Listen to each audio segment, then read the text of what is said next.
சென்னை, திருவள்ளூர், காஞ்சிபுரம், திருவாரூர், நாகப்பட்டினம் மாவட்டங்களில் இன்று கனமழைக்கு வாய்ப்பு உள்ளதாக வானிலை ஆய்வு மையம் தெரிவித்துள்ளது. தென்கிழக்கு வங்கக்கடல் பகுதியில் உருவாகியுள்ள காற்றழுத்த தாழ்வு பகுதி அடுத்த 2 தினங்களில் மேலும் வலுப்பெற்று மேற்கு வடமேற்கு திசையில் தமிழக கடலோர பகுதிகளை நோக்கி நகரக்கூடும் என தெரிவிக்கப்பட்டுள்ளது. இதன் காரணமாக சென்னை, திருவள்ளூர், காஞ்சிபுரம், திருவாரூர், நாகப்பட்டினம் மாவட்டங்களில் ஓரிரு இடங்களிலும் காரைக்காலிலும் இன்று கனமழை பெய்ய வாய்ப்பு உள்ளதாக வானிலை ஆய்வு மையம் தெரிவித்துள்ளது. அதேபோல் நாளை சென்னை, செங்கல்பட்டு, திருவள்ளூர், காஞ்சிபுரம், கடலூர், விழுப்புரம் மாவட்டங்களில் ஓரிரு இடங்களிலும் புதுச்சேரியில் கன முதல் மிக கனமழையும் பெய்யக்கூடும் என தெரிவிக்கப்பட்டுள்ளது.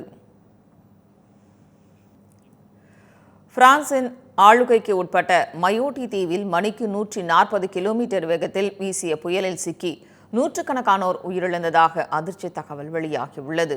இந்திய பெருங்கடலில் அமைந்துள்ள மயோட்டி தீவானது பிரான்சின் கட்டுப்பாட்டில் உள்ளது.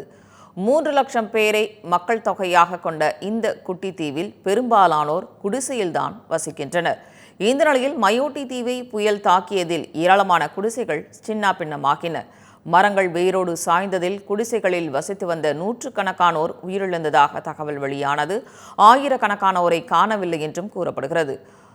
மயோட்டியில் கடந்த 90 ஆண்டுகளில் இல்லாத அளவு மிக பெரும் சேதத்தை இந்த புயல் ஏற்படுத்தியதாக கூறப்படுகிறது.